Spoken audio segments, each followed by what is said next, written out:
Ya, teman-teman semua, halo. Ada Mercy, ada Fani, ada Ripka, ada Eiffel. Ya, kita bertemu lagi di hari ini, ada Aaron juga ya. Kita akan memulai ibadah kita membuka hati dan kita mengarahkan pikiran kita kepada Kristus. Kita akan membuka ibadah kita dengan menaikkan pujian. Mari kita bersama-sama memuji.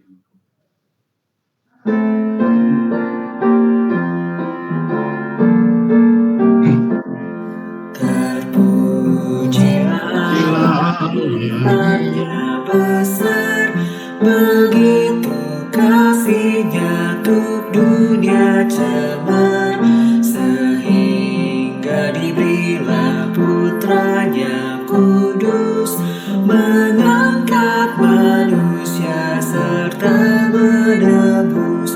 Pujilah, pujilah, buatlah dunia bergemar, bergemar, mendengar suaranya. Dapatkanlah Allah demi putranya, beri puji padanya sebab hikmatnya.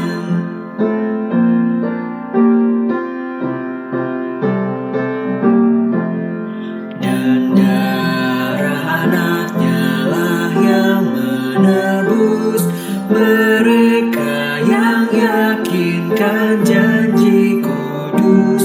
Dosanya betapapun juga keji, dihapus olehnya, dibasuh bersih. Pujilah, pujilah, buatlah dunia bergemar, bergemar, mendengar suaranya.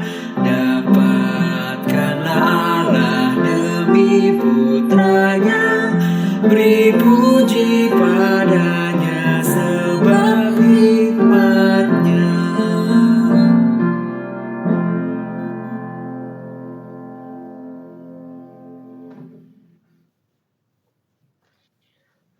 Pertolongan kepada kita ialah di dalam nama Tuhan yang menjadikan langit dan bumi, yang kasih setianya kekal selama-lamanya.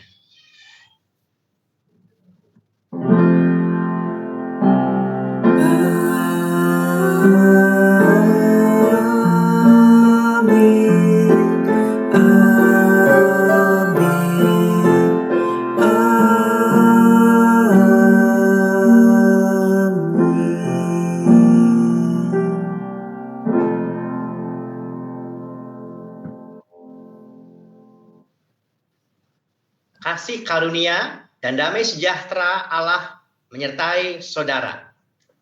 Dan menyertai saudara juga. Ya, teman-teman, nggak terasa kita udah seminggu ya melewati hari-hari kita. Dan kita bertemu lagi di ibadah hari ini. Hari ini kita akan membahas mengenai waktu bersama keluarga. Kalau misalnya mau kita lihat, waktu bersama dengan keluarga intinya adalah pasti hubungan di dalam keluarga. Di mana hal ini udah dibahas gitu ya dalam tema pembahasan minggu yang lalu. Nah, dalam berpikir mengenai waktu keluarga, saya jadi merenung dan saya melihat pengalaman gitu ya dalam kesempatan saya dan pasangan di beberapa kali makan di restoran gitu ya bersama. Saya suka tuh memperhatikan meja-meja lain gitu ya. Nah, di meja yang lain saya juga ada menemukan gitu kan, kok kayaknya lucu.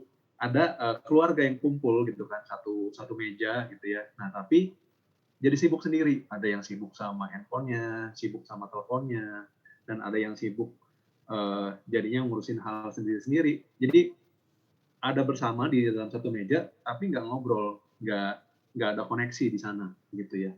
Nah, tapi di dalam kesempatan yang lain saya juga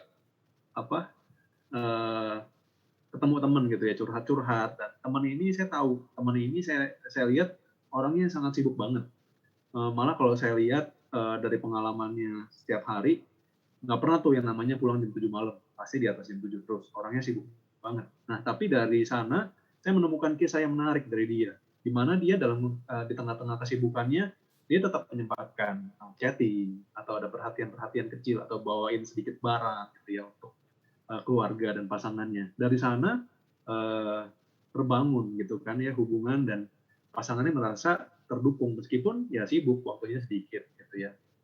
Nah, kalau saya lihat di sini waktu adalah salah satu variabel dalam kita membangun relasi. Ada yang tadi kita lihat ya, yang sama-sama di meja makan, waktunya banyak, tapi kualitasnya ya gimana dipertanyakan. Lalu ada juga yang waktunya sedikit, tapi relasinya baik.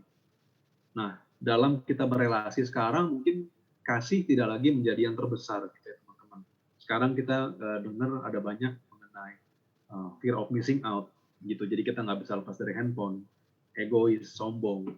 Ada juga dendam terhadap masalah yang ada di masa lalu, iri hati dan lain sebagainya. Ini menutupi relasi kita dalam berkeluarga gitu ya. Nah, menjadi pertanyaan untuk kita renungkan bersama. Saya juga merenungkan. Sudah sampai mana nih kita berkomitmen untuk kita membangun relasi kasih kepada keluarga kita.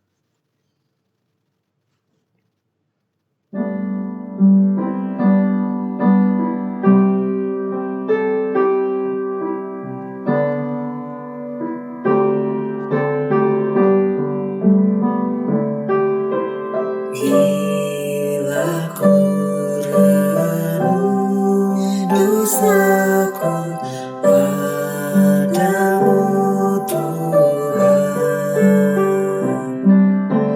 yang berulang ku lakukan di hadapanmu. Kasih sayangmu perlindunganku, di bawah naungan sayapmu damai hatiku. Kasih sayangmu pengharapanku, usapan kasih setiamu selalu ku rindu.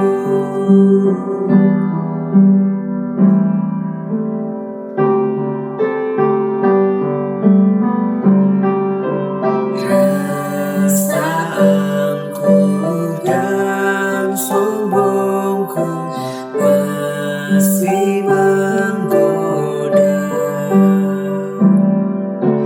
iri hati dan benciku kadang menjelma. Kasih sayangmu perlindunganku,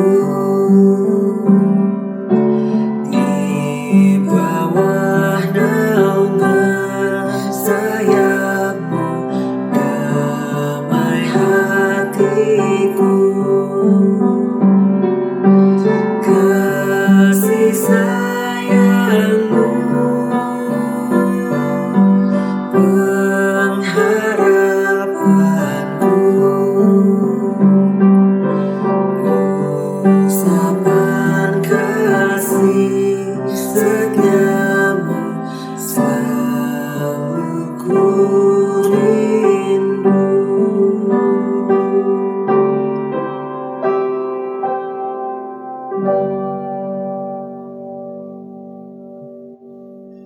Teman-teman, berita anugerah kita hari ini diambil dari Roma 12 ayat 9 sampai 10 terjemahan lama. Hendaklah kasih itu dengan tulus ikhlas. Bencilah akan yang jahat. Berpautlah kepada yang baik. Maka dalam berkasih-kasihan dengan saudara-saudara, hendaklah kamu bersayang-sayang satu dengan yang lain. Hendaklah seorang mendahului seorang dalam hal memberi hormat. Demikianlah berita anugerah dari Tuhan. Syukur kepada Allah Damai Kristus besertamu. dan besertamu juga.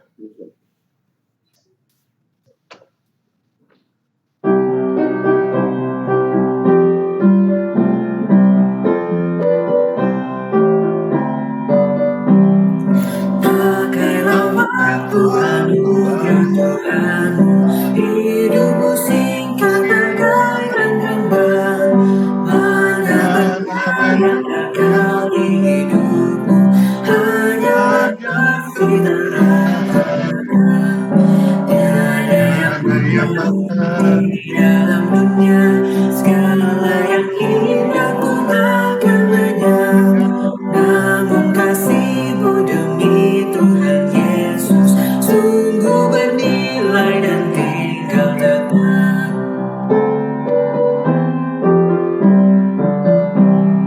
Janganlah sia-siakan waktu-Mu, hibur dan tolonglah yang berkeluh.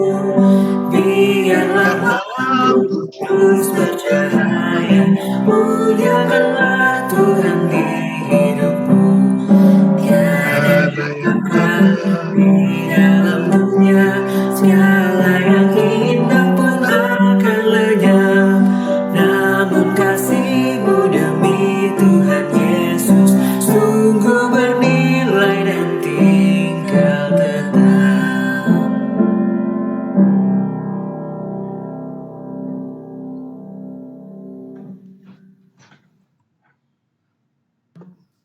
Mari teman-teman kita berdoa. Tuhan, kami bersyukur di pagi hari ini masih mendapatkan waktu untuk mendengar sapaan sabda-Mu. Kristus, Tuhan Allah kami, bersabdalah kepada kami. Amin. Saya akan persiapkan untuk PowerPoint-nya. Ya, ini ya, saya stop dulu ya. Stop share.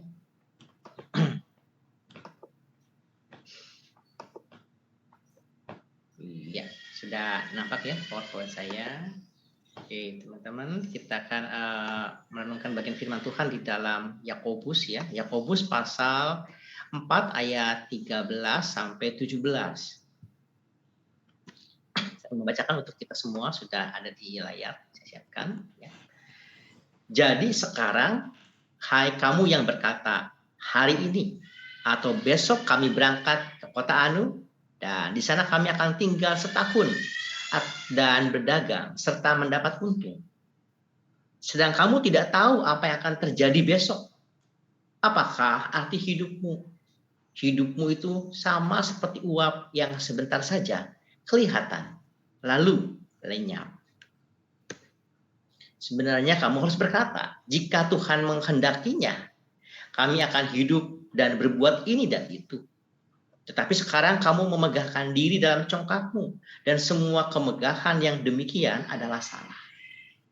Jadi, jika seorang tahu bagaimana ia harus berbuat baik, tetapi ia tidak melakukannya, ia berdosa. Teman-teman, dengan sebuah tema yang akan kita renungkan sama-sama adalah quality time, ya, waktu yang berkualitas. Setiap orang merasa punya banyak waktu. Setiap orang merasa punya banyak waktu, dan sangatlah wajar kalau kita punya berbagai impian, punya berbagai planning, punya berbagai sebuah harapan, sangat wajar. Namun ada kalanya juga kita tidak menyadari waktu yang semakin terbatas. Saya akan putar sebuah video ya.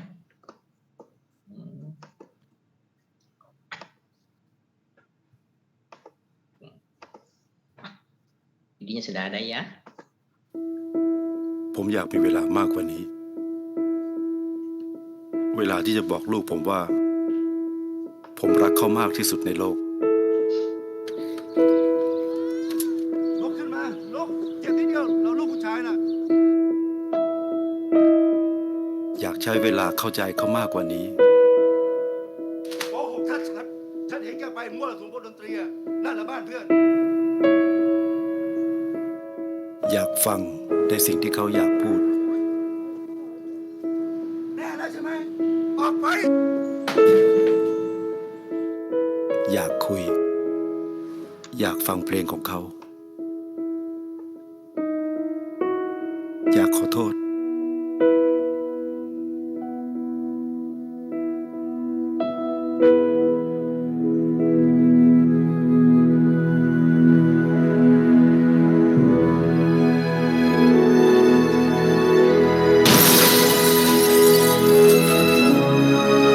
ก็อย่างที่ผมบอก ผมอยากมีเวลามากกว่านี้ เวลาที่จะได้ทำในสิ่งที่ผมยังไม่ได้ทำ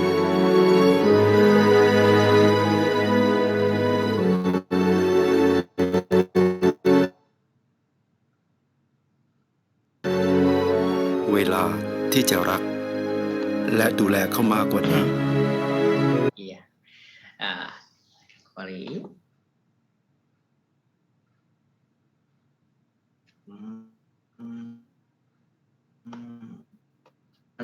Lewat bahwa ada kalanya setiap orang punya waktu, namun kita seringkali tidak menyadari waktu itu terbatas. Tapi juga setiap orang pasti punya sebuah harapan atau mungkin juga sebuah dambaan ya terhadap keluarga, terhadap pekerjaan. Setiap orang pasti punya bentuk-bentuk harapan. Nah, tetapi ada kalanya waktu dengan begitu cepat membuat kita seakan-akan menyia-nyiakan waktu atau tersia-sialah pada kesempatan yang ada. Kita saat ini bersama-sama belajar dari di dalam surat Yakobus yang tadi ya, di dalam pandangan mengenai waktu itu ada ini dikatakan begini. Ya. Di sini dikatakan nih, hari ini besok kami mau berangkat. Jadi digambarkan setiap orang pasti punya planning dalam hidupnya. Tapi ada sesuatu, apakah sedang kamu tidak tahu apa yang akan terjadi besok? Apa yang kamu tidak akan tahu terjadi besok? Lewat bagian ini, firman Tuhan menyampaikan bahwa ada di dalam hidupmu yang kamu dapat kendalikan, tapi ada yang tidak dapat kamu kendalikan. Nah ini. Jadi saya ingin punya rencana dalam hidup saya. Itu sebuah planning yang saya harapkan. Saya coba kendalikan. Tapi akan ada bagian di dalam kehidupan kita yang di luar kendali kita. Dan kemudian, apakah arti hidupmu? Hidup itu seperti uap. Sebentar kelihatan, dan kemudian menghilang. Tetapi kemudian, ya, jika Tuhan menghendaki, artinya libatkanlah Tuhan, andalkan Tuhan, gunakan cara pandang Tuhan, apa yang bermakna menurut Tuhan, bukan hanya apa yang bermakna menurut kita. Kalau kita melihat di dalam ayat sebelumnya, ya, nih di ayat yang keempat ayat 13, ya, akan tinggal setahun dan berdagang serta mendapat untung. Kata untung ini menarik di sini. Untung mau berbicara soal cuan bocuan, ya, bolui, cuan bocuan artinya begini. Kebahagiaan tidak senantiasa diukur dari apa yang beruntung menurut kita. Kebahagiaan tidak hanya diukur dari apa yang kita dapatkan. Nah, kalau kita hanya mengukur kebahagiaan dari untung nggak untung, nah Tuhan mau pakai cara pandang yang lain yang juga bermakna. Ini katakan jika Tuhan menghendakinya, tapi sekarang kamu memegahkan diri dalam congkakmu dan semua kemegahan adalah demikian dan salah. Di ayat yang ke-17, jika orang tahu bagaimana ia harus berbuat baik, tapi ia tidak melakukannya, ia berdosa. Apa sih yang disebut dengan berbuat baik itu? Nah, berbuat baik kita harus kembali memahami mengenai apa yang disampaikan surat Yakobus kepada kita. Dalam pandangan surat Yakobus, waktu ada punya 3 pandangan, aion, kronos, dan kairos, ya.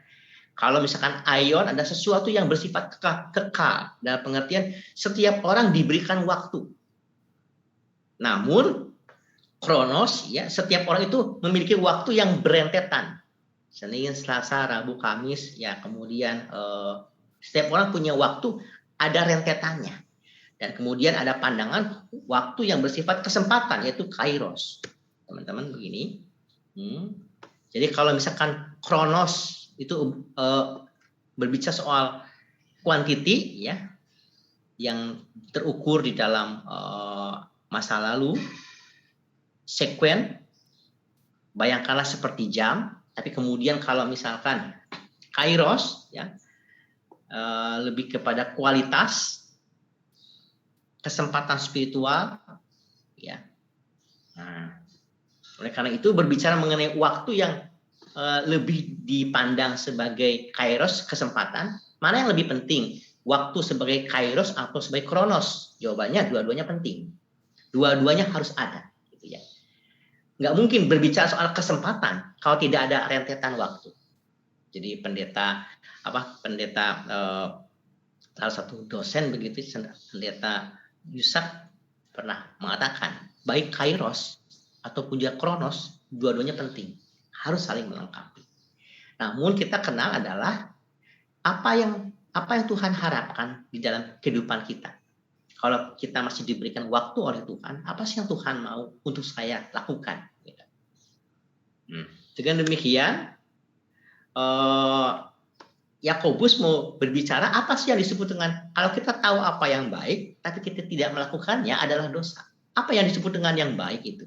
Yang baik itu adalah ini, yang disebut dengan iman dalam perbuatan. Penghayatan iman kita harus terwujud di dalam kasih. Penghayatan kasih kita harus terwujud di dalam iman. Sehingga iman tanpa perbuatan hakikatnya adalah mati. Nah, itulah yang disebut dengan apa yang baik, mengenal rancangan Tuhan di dalam kehidupan kita. Meskipun surat Yakobus ini sangat tidak berbicara soal keluarga. Ini lebih kepada murni pandangan mengenai waktu dalam kehidupan kita dan apa yang Tuhan harapkan dari waktu yang kita miliki. Nah, oleh karena itu, kalau kita melihat perikop ini lagi, maka ada beberapa pesan, ada 4 pesan sebenarnya yang mau kita lihat ya. Pertama adalah waktu sebagai titipan Tuhan, waktu yang terbatas. Dan kedua, yang kedua adalah di dalam waktu tersebut ya ada yang dapat kita kendalikan dan ada yang tidak dapat kita kendalikan. Kalau misalkan kita mengingat potongan lagu ya, ini waktu Tuhan pasti yang terbaik, walau kadang tak mudah dimengerti. Ya, ini seringkali berbicara misalkan soal mengenai ketika sakit, atau misalkan ketika pekerjaan, atau misalkan ketika pekerjaan, sakit dan kesembuhan, atau misalkan ketika di dalam relasi begitu ya. Nah, jadi Yakobus juga mau berbicara di dalam waktu yang Tuhan anugerahkan kepada kita. Ada yang dapat kita kendalikan, tapi ada yang tidak dapat kita kendalikan. Yakobus mau mengajak kita, yuk sama-sama kenali apa yang di luar kendali kita dan apa yang di dalam kendali kita. Nah, teman-teman, kita menggunakan waktu untuk sebentar ya untuk diskus gitu ya. Menurut teman-teman, apa saja sih di dalam kehidupan kita yang dapat kita kendalikan dan yang tidak dapat kita kendalikan? Ini dalam rangkaian berbicara soal waktu begitu ya. Apa dalam kehidupan kita yang dapat kita kendalikan? Di dalam waktu yang Tuhan berikan kepada kita, ada yang dapat kita kendalikan dan ada yang tidak dapat kita kendalikan. Coba ya, saya mau tanya dulu kepada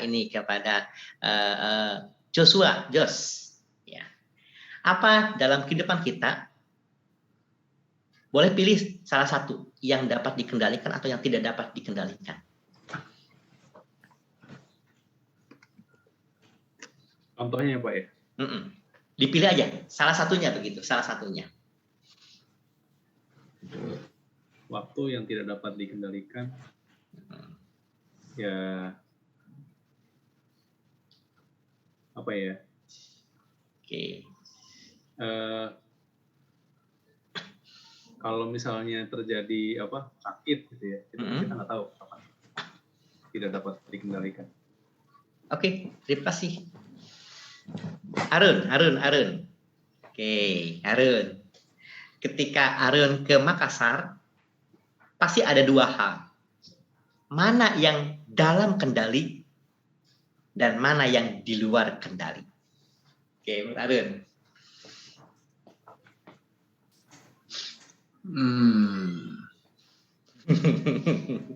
Kalau untuk saya yang waktu yang dalam kendali ya waktu gimana saya menjalankan proses adaptasi ya sih, Pendeta Peter. Yang di luar kendali yaitu kalau pas corona menyerang, ya saya nggak bisa buat apa-apa itu. Saya berhenti sementara, ya sudah berhenti, tunggu kabar dari FK Unhasnya. Betul. Jadi ada yang di luar kendali begitu ya? Iya. Boleh nggak sharing ke kita di tengah apa yang tidak dapat dikendalikan itu, apa yang Arun lakukan supaya jadi meaningful? Nah, kan ini in our control gitu. Ya itu ya menggunakan apa hari lepas hari ya nyicil belajar lah gitu kan. Mengisi yang bermakna di luar apa adaptasinya begitu sih ya itu yang inner controlnya kan ya kronosnya ya bagaimana menggunakan waktu yang ada itu selama 3 bulan tuh. 3 bulan. Iya. Mantap. Bagi saya Makassar adalah kota yang istimewa. Kalau kapal singgah 4 jam, kita bisa naik beca di Makassar. Iya. Good experience. Thank you. Ya, teman-teman, yuk mari kita gini. Untuk bagian ini, harapannya bukan hanya teman-teman mendengar firman Tuhan, tapi bagian ini mesti kita latih, kita kenal. Tuhan kasih di dalam hidup kita, ada yang dapat kita kendalikan dan tidak dapat kita kendalikan. Nah, Samuel. Oke, Vincent. Oke, boleh berbagi dengan kita mungkin dalam aktivitas Vincent sehari-hari atau dalam pekerjaan sehari-hari ada nggak yang di luar kendali Vincent dan di dalam kendali Vincent dalam kaitan waktu? Boleh sharingnya, Pak? Ya Pak, makasih atas waktu dan kesempatan. Kalau yang dalam kendali saya ini apa ya? Saya bisa apa ya? Bisa mengerjakan tugas saya dengan baik sih Pak. Karena ya pada dasarnya saya udah ngerti apa yang dimasukkan dari tugas saya. Kalau yang di luar kendali itu menurut saya apa ya? Misalnya ada hambatan dan masalah dari teman saya yang mengajak saya untuk melakukan aktivitas yang lain. Oke. Yang berhubungan sama tugas saya. Oke, good. Terima kasih ya. Terima kasih Vincent. Ya, teman-teman, nah jadi ketika kita pelan-pelan memilih, memang Tuhan memberikan anugerah kepada kita untuk mengenal apa yang tidak dapat kita kendalikan secara waktu begitu ya. Ada banyak hal. Satu lagi, ini pas lagi open kamera. Agnes. Apa yang dapat kamu kendalikan dan tak dapat dikendalikan dalam konteks waktu yang Tuhan berikan, Mas? Mungkin nggak tahu kapan period bisa pindah ke pekerjaan baru atau kapan bisa menikah gitu sih. Tapi yang bisa saya kendalikan mungkin dalam proses menjalaninya. Misalnya mau pindah kerja kan berarti ya harus berusaha untuk mencari pekerjaan juga. Itu sih Kak. Terus ya kalau misalnya mau menikah ya berarti harus berusaha mencari pasangan hidup atau memperbaiki diri dulu sih. Mungkin kayak gitu. Oke. Thank you very much Agnes. Sebuah ketika kita terbuka itu butuh sebuah keberanian dan itu sebuah bagian yang sangat baik untuk kita. Teman-teman, kita langsung lagi ya ke tahap selanjutnya. Ketika kita mengenal di dalam kehidupan kita dari pandangan Yakobus, ada yang dapat kita kendalikan dan tidak dapat dikendalikan. Yang dapat dikendalikan ada salah satunya ketika Tuhan memberikan sesuatu pekerjaan pada saat ini dalam tanggung jawab kita, itu yang dapat kita kendalikan. Nah, sekarang how to-nya nih. Selanjutnya adalah ini. Ketika kita menyadari bahwa ada sesuatu yang di dalam kendali kita, oke lah. Kalau yang di luar kendali kita itu kita nggak bisa banyak mempengaruhinya. Nah, sekarang di bagian selanjutnya adalah kalau Tuhan mengizinkan kita berbuat ini dan itu, kita mau berbicara kalau Tuhan izinkan ini dalam kendali kita, pekerjaan, relasi, tanggung jawab. Nah, oleh karena itu, ini yang terkait dengan tema kita yang berbicara soal quality time ya. Pengertian jikalau Tuhan menghendaki itu mau berbicara ini, teman-teman. Quality time itu adalah by design, by planning. Jadi kalau Tuhan mengizinkan kita ada yang sudah menikah atau yang belum menikah, atau kita sekarang sedang punya punya sebuah pekerjaan tertentu, ya. Oleh karena itu dengan pengertian keluarga, nah, kita tahu misalkan kalau Stephen Covey ya mengenai kuadran waktu. Ada yang namanya tidak mendesak, tapi penting. Apa itu? Yaitu membangun relasi, refleksi. Tapi kalau misalkan dalam 5 bahasa cinta atau 5 bahasa kasih, orang itu ada tipe-tipenya tuh. Jadi di dalam 5 bahasa kasih ya, ada orang yang mengharapkan bentuk perhatiannya itu dari perkataan, afirmasi, kamu hebat, kamu baik. Tapi juga ada yang quality time-nya itu berupa ini, tepukan, kamu bagus gitu ya. Atau ada gini, istilahnya yang berharga adalah kamu ngasih sesuatu, give. Gitu. Ada juga misalkan yang bentuk ini act of service dalam pengertian begini, problem solving. Yang penting ketika aku ada masalah, kamu bisa menyelesaikan masalah aku. Ketika pulsaku habis, tolong kirimkan pulsa. Gitu, problem solving gitu. Ada yang modelnya demikian. Ya. Tapi juga ada yang memang betul-betul quality time adalah gini. Aku minta dong waktu secara khusus kamu 1 atau 2 jam by planning, by design.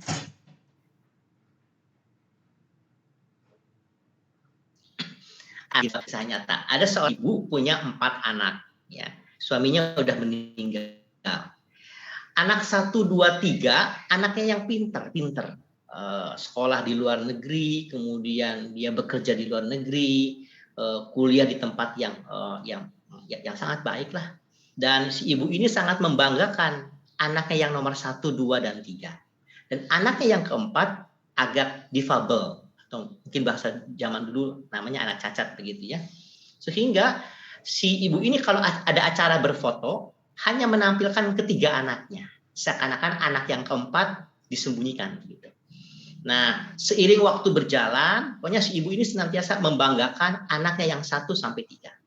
Dan suatu saat ketiga anaknya ini semuanya udah menikah dan tinggal di luar kota semuanya. Ada yang di luar negeri, di luar kota, ada juga yang dalam kota tapi mungkin jauh.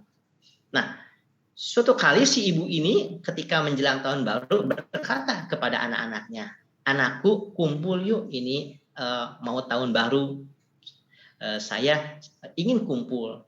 Kira-kira menurut teman-teman di antara keempat anaknya, mana yang paling punya banyak waktu bersama dengan ibunya?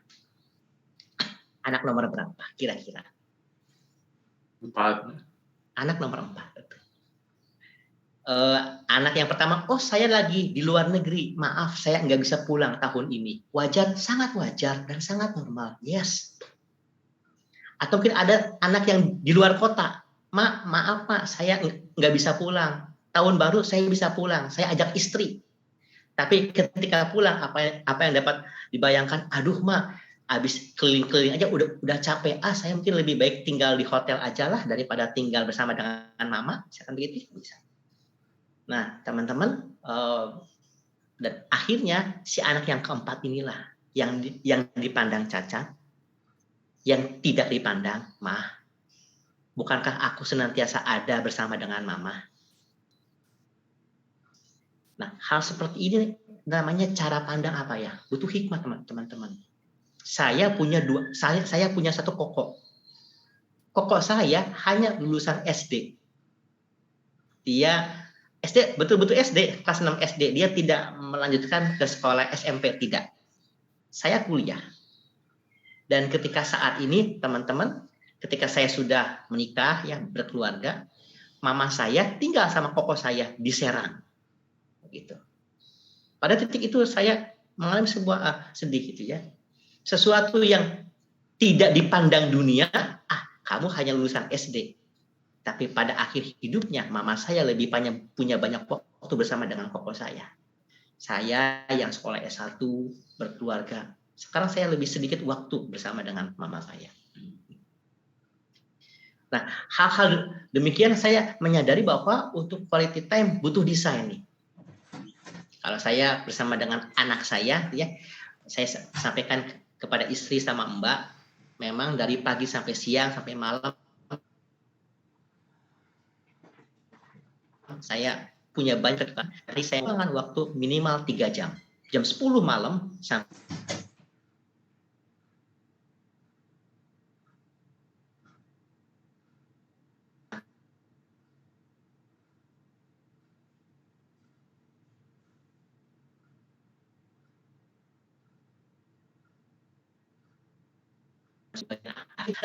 Asal ya seorang pemain cello, dia meluangkan waktu sampai 3 jam lah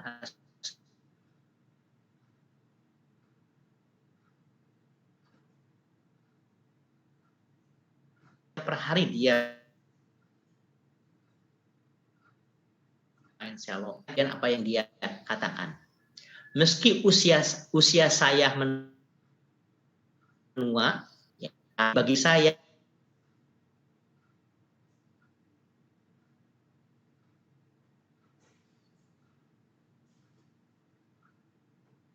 mempertahankan semangat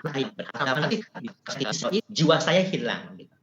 Pablo Casals mau menyampaikan, meski mungkin ada yang namanya kurva kehidupan ya, usia bertambah, tapi mungkin kesehatan menurun, tapi bagi dia tetap berkarya, itulah makna kehidupan. Nah, saya akan masuk di bagian akhir ya teman-teman nih. Nah, saya akan putar sebuah video dari ini J.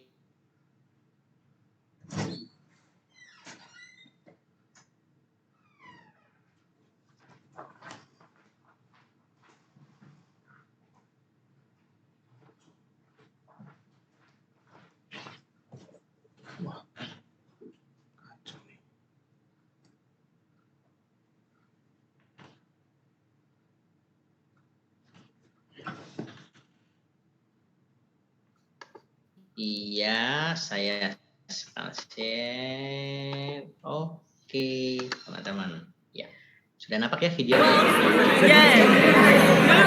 Right, everyone looking forward, please. Good morning, Year 11s. Today's assembly is about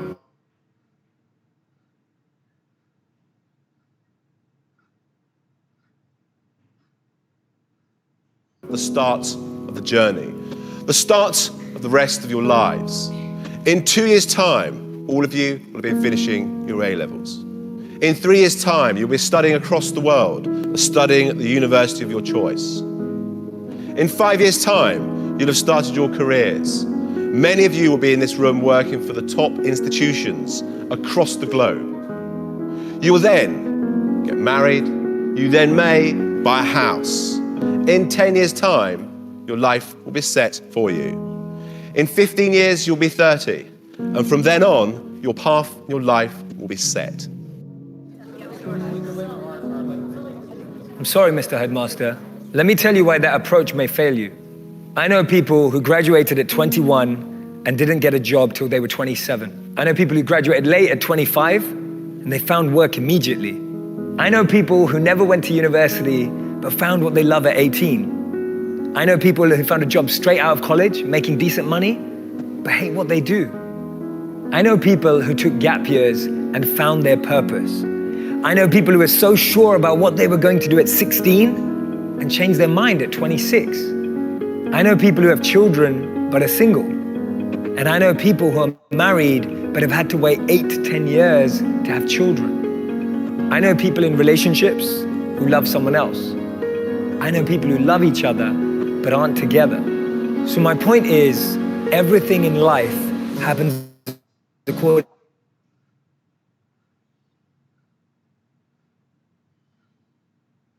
to our time, our clock. You may look at some of your friends and think that they're ahead of you, or maybe some of them you feel are behind. But everything happens at their own pace. They have their own time and clock, and so do you. Be patient. At age 25, Mark Cuban was a bartender in Dallas. It took till 32 for J.K. Rowling to be published for Harry Potter after being rejected by 12 publishers. Ortega launched Zara when he was 39. Jack Ma started Alibaba when he was 35. Morgan Freeman got his big break at 52. Steve Carell only got his break after 40 years old. Virgin was started by Richard Branson at 34. Getting your degree after 25 is still an achievement. Not being married at 30 but still happy is beautiful. Starting a family after 35 is still possible. And buying a house after 40 is still great. Don't let anyone rush you with their timelines. Because as Einstein said, not everything that counts can be counted, and not everything that's counted truly counts. And this is the most important thing. I want you to be able to create meaningful, purposeful, fulfilling lives for yourselves and learn how to use that to make an impact and a difference in the lives of others. That will be true success.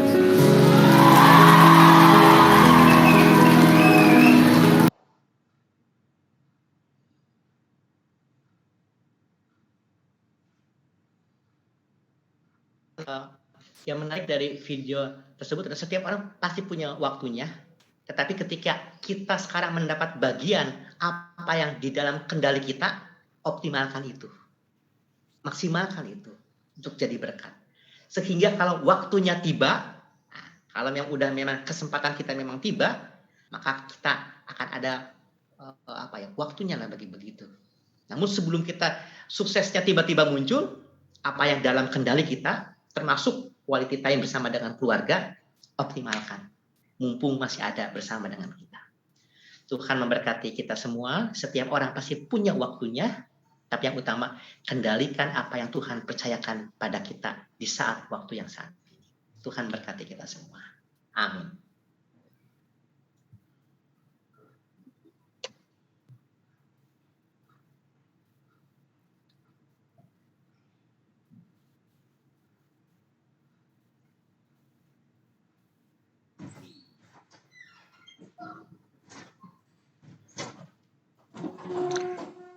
Umat Tuhan, kami undang berdiri untuk bersama-sama dengan gereja di skala abad dan tempat.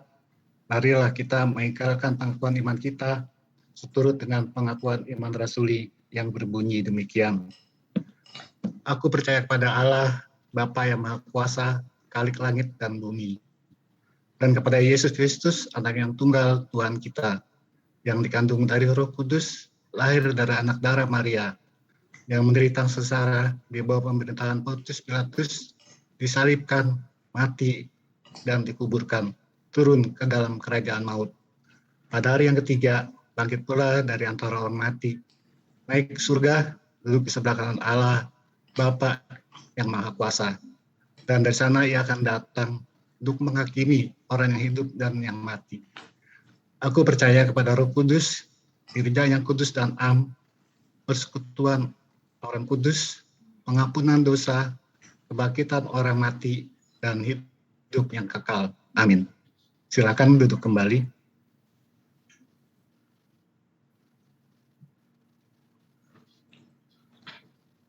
Ya, teman-teman semua, kita akan masuk doa syafaat di hari ini, di mana pokok doanya adalah kita mau bersyukur untuk firman yang sudah kita terima hari ini dari Pendeta Peter. Lalu kita juga mau berdoa untuk pergumulan pemuda-pemudi, ada yang bergumul mengenai pekerjaan, mengenai usahanya, mengenai kesehatan, mungkin ada yang sakit teman-teman, atau ada yang juga mau bergumul mengenai relasinya dan juga keluarga. Yang terakhir kita juga mau berdoa untuk teman kita yang ulang tahun, ada GG, ada Penta, dan ada Okta. Nah, untuk doa syafaat hari ini juga kita membuka apakah dari teman-teman yang hadir di Zoom online sekarang ada yang mau didoakan? Apakah ada? Bisa langsung open mic mungkin. Apakah ada?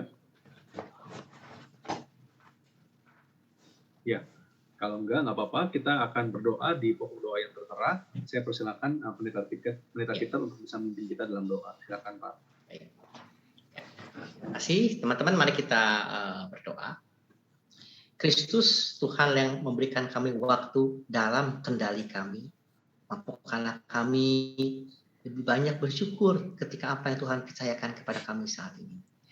Tuhan, kami hendak berdoa Tuhan untuk setiap kami, baik di dalam pekerjaan yang Tuhan berikan kepada kami saat ini. Kami pun juga hendak bersyukur untuk kesehatan yang Tuhan hadirkan dalam hidup kami. Dan yang sakit Tuhan pulihkan, ataupun juga relasi, baik di dalam sahabat, rekanan dalam pekerjaan, keluarga bagi yang menikah, ataupun juga keluarga orang tua Tuhan memberikan kami hikmat, agar kami boleh mengoptimalkan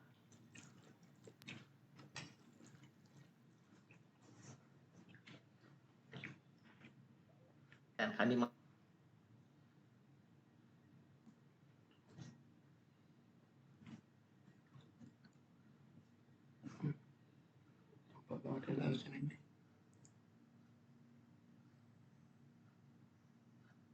hadir di Zoom saat ini, dan kami tetap bersemangat Tuhan, bergairah di dalam waktu yang Tuhan hadirkan di tengah segala keterbatasan yang ada. Dalam Kristus Tuhan Allah kami berdoa. Amin.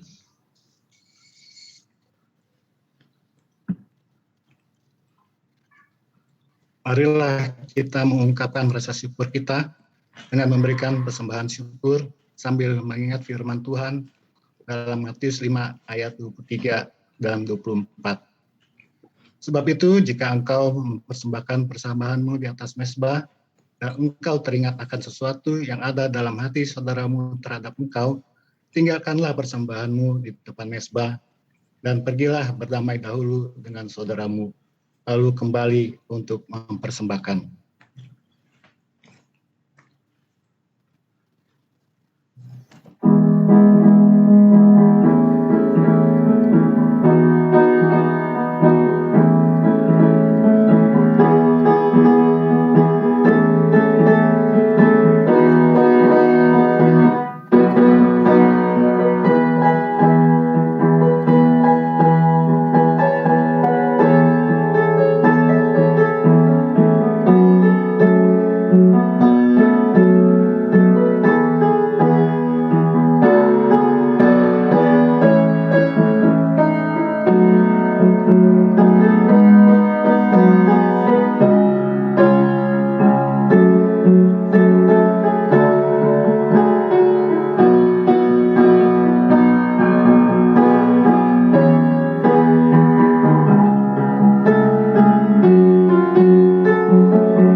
Mari kita berdiri dan berdoa. Bapa kami di dalam surga, sungguh kami bersyukur dan berterima kasih atas berkat-berkat yang Tuhan berikan di dalam kehidupan kami, baik berkat jasmani maupun berkat rohani. Bapa, kami juga bersyukur kalau pada kesempatan ini kami dapat memberikan persembahan syukur kami yang kami tahu asalnya darimu juga, yang berasal dari usaha dan perjalanan kami yang Tuhan telah berkati. Karena itu Bapa, tolong kuduskan persembahan kami ini dan berkati tangan-tangan majelis yang mengelolanya agar dapat dipergunakan untuk pelayanan di gerejamu dan menolong saudara-saudara kami yang membutuhkan. Terlebih dari itu Bapa, tolong kami juga agar Engkau mengajar kami agar kami dapat mempersembahkan tubuh kami sebagai persembahan yang hidup dan kudus dan berkenan kepada Tuhan. Hanya di dalam nama Tuhan Yesus kami menaikkan doa syukur dan permohonan ini. Amin.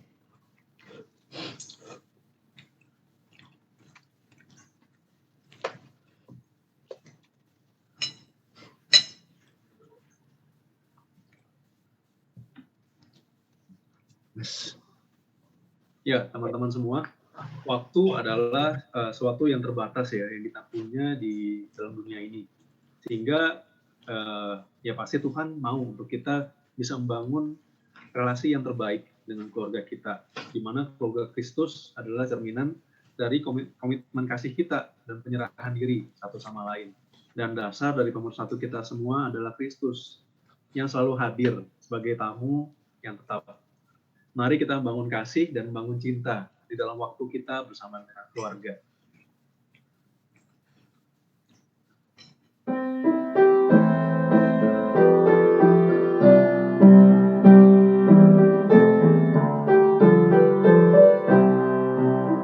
Berbahagia tiap rumah tangga di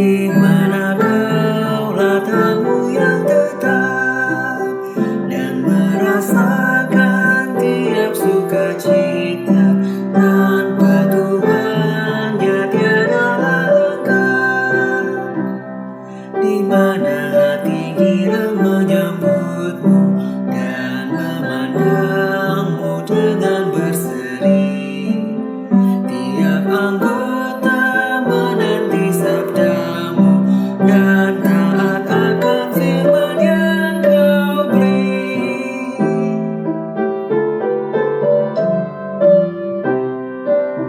Berbahagia rumah yang sepakat, hidup sehati dalam kasih-Mu, serta tekun mencari hingga dapat damai kekal di dalam sinar-Mu,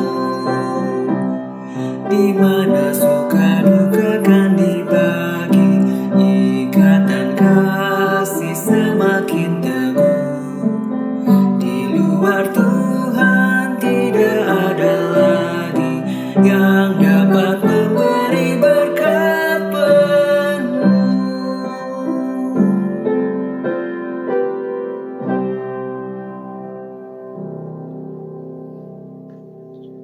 Arahkanlah hatimu kepada Tuhan. Kami mengarahkan hati kami kepada Tuhan. Jadilah saksi Kristus. Kepada Allah. Terpujilah Tuhan. Ini selamanya. Terimalah berkat dari Tuhan. Damai sejahtera Allah Bapa yang memberkati kita hari, jam, dan setiap saat. Dan Roh Kudus yang memberikan kita hikmat untuk kita hadir dalam sukacita. Dan kasih karunia dari Tuhan Yesus beserta dengan kita dari sekarang dan sampai selama-lamanya. Haleluya.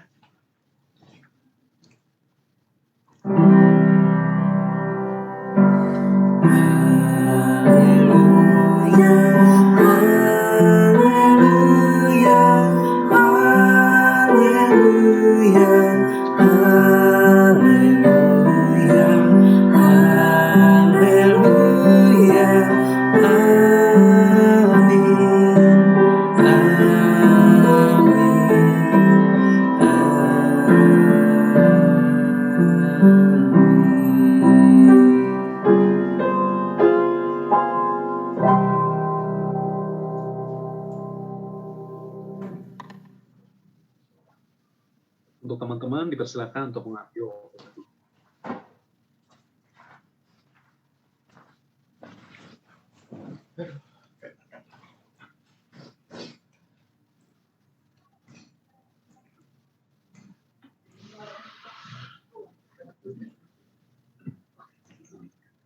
Ya, teman-teman, akan ada sedikit pengumuman dari Komisi Pemuda.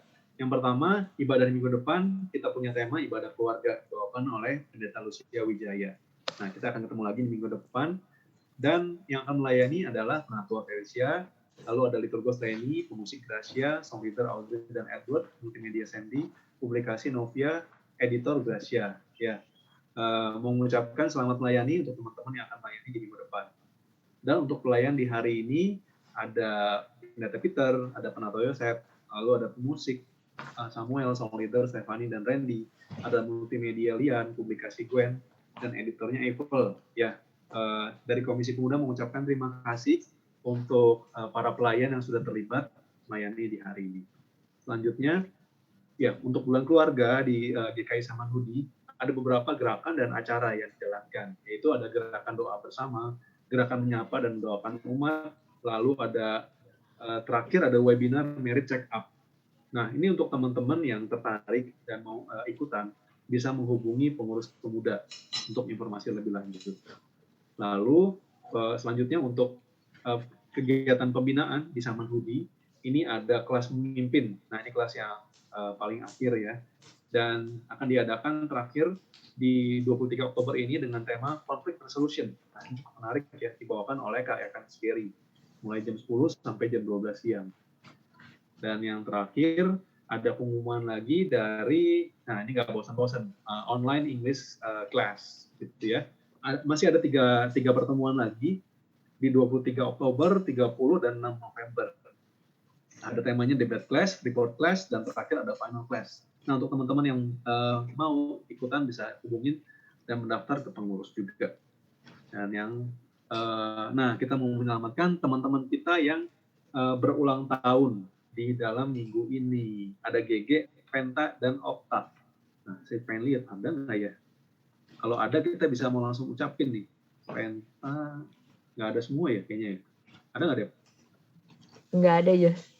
Oh, pada nggak datang ya? Ya udah, nggak apa-apa. Nah, buat teman-teman bisa langsung ucapin lewat WhatsApp atau sosial media yang bersangkutan, gitu ya. Ya terakhir, untuk apakah ada teman yang baru pernah ikutan di Kebaktian Pemuda hari ini? Kita lihat dulu. Rasanya semuanya udah pernah ya? Udah Ya, pernah nggak ikut ada sih, Jos. kebaktian. Semuanya wajah-wajah lama. Iya, nggak apa-apa. Oke. Ya, oke, kita demikian pengumuman dari Komisi Pemuda, dan sebelum kita berakhir, saya mau ajakin kita semua untuk bisa foto bersama. Nah, kita mau open cam yuk. Open cam buat kita rekam foto hari ini. Ibadah bersama hari ini.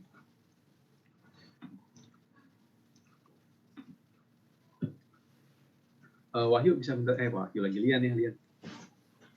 Boleh kasih aba-aba, Lian. Oke teman-teman, saya hitung sampai 3 ya. 1, 2, 3. Sekali lagi teman-teman ya. Oke. 1, 2, 3.